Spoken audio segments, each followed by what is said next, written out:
A colander can make a better planter than most pots. And there's probably one in your kitchen right now. Once I stopped thinking containers had to come from a garden shop, everything changed. Things I already had, old tins, wooden crates, stuff I was about to throw out. They turned out to be genuinely good home for plants. Some of them flopped. I'll show you those because they are just as useful. But some of them I still use now and wouldn't swap out. So here's an honest rundown: what works, what doesn't, and the one thing every repurposed container needs, no matter what it is. This is Soil and Small Spaces, where we figure out how to grow good things in not a lot of room. If you're new here, welcome or welcome back to this channel, and let's dive into today's video.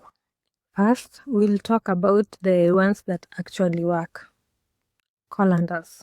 These are genuinely brilliant for plants. They already have a drainage system built in, actually more than most pots have, meaning waterlogging is basically a non-issue. They're usually metal or plastic, meaning they hold moisture a bit better than terracotta. And they're deep enough for things like herbs, strawberries, or lettuce, anything with a shallow root system. The only thing you'll need to do is line the inside with something like hessian or an old cloth before adding soil. This will just stop the mix from falling through the holes while still letting water drain properly. After that, everything is just straightforward. You just need to plant and go. Colanders also work really well as hanging planters. Berries especially, because the fruit hangs down through the gaps, which looks great and makes them easy to pick. Next, we have wooden crates. These are actually one of my favorites because they give you proper space to work with. They are wide, deep, and you're not forced into planting just one thing at a time. To set them up, line the inside with plastic. An old bean bag works perfectly. And then, poke a few drainage holes at the bottom. That liner helps protect the wood so it doesn't rot too quickly.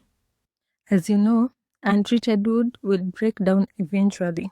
That part's unavoidable, but with a liner, you'll still get a few good seasons out of it.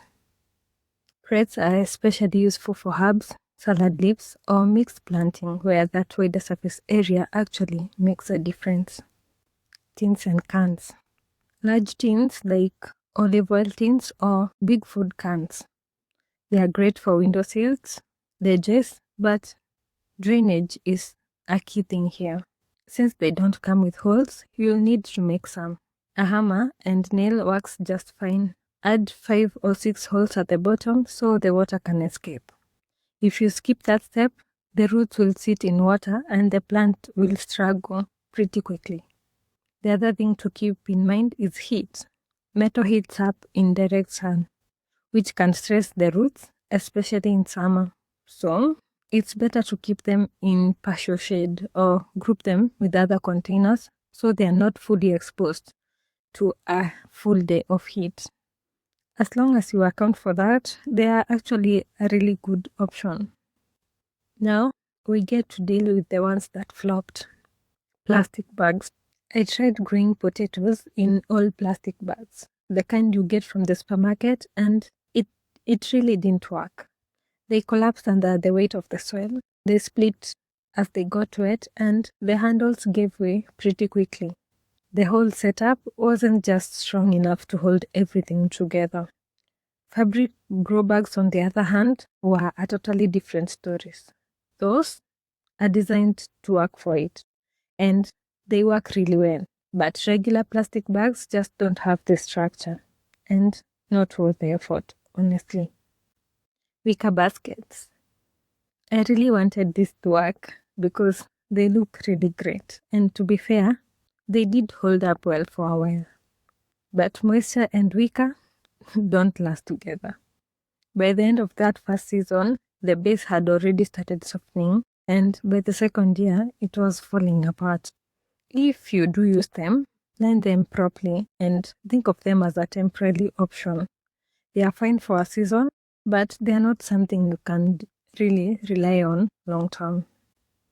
Anything else that is too shallow. Shallow containers are another one that tend to struggle. Anything under 15 centimeters deep just don't give roots enough space, and there isn't enough soil to hold moisture properly either. So, if the plant survives, it usually doesn't grow that well. You end up watering constantly, and the results are not that great. In most cases, depth matters more than width. If a container is too shallow, the plant will show you pretty quickly. No matter what kind of container you are using, there are 3 things that will always matter. The first one is drainage. If water can't get out, the roots will sit in it and eventually rot. So, you always need holes at the bottom. This part is not optional. Second is lining. Depending on the material, wooden containers need a plastic liner to slow down rot, and anything with large gaps like crates or colanders needs something to hold the soil while still letting water pass through. Asian, old clothes, even newspapers can work in a pinch. And third, using proper potting mix. Garden soil doesn't behave well in containers. It compacts, drains poorly, and gets heavy. A good potting mix keeps things light and drains properly, which makes a big difference to how your plants grow. One of the best things about using repurposed containers is that no 2 setups end up looking the same. Everything has a bit of character to it, and it makes the space feel more personal compared to using identical pots everywhere. If you've turned something unexpected into a planter, I'd genuinely like to hear what it was, so feel free to share it in the comments.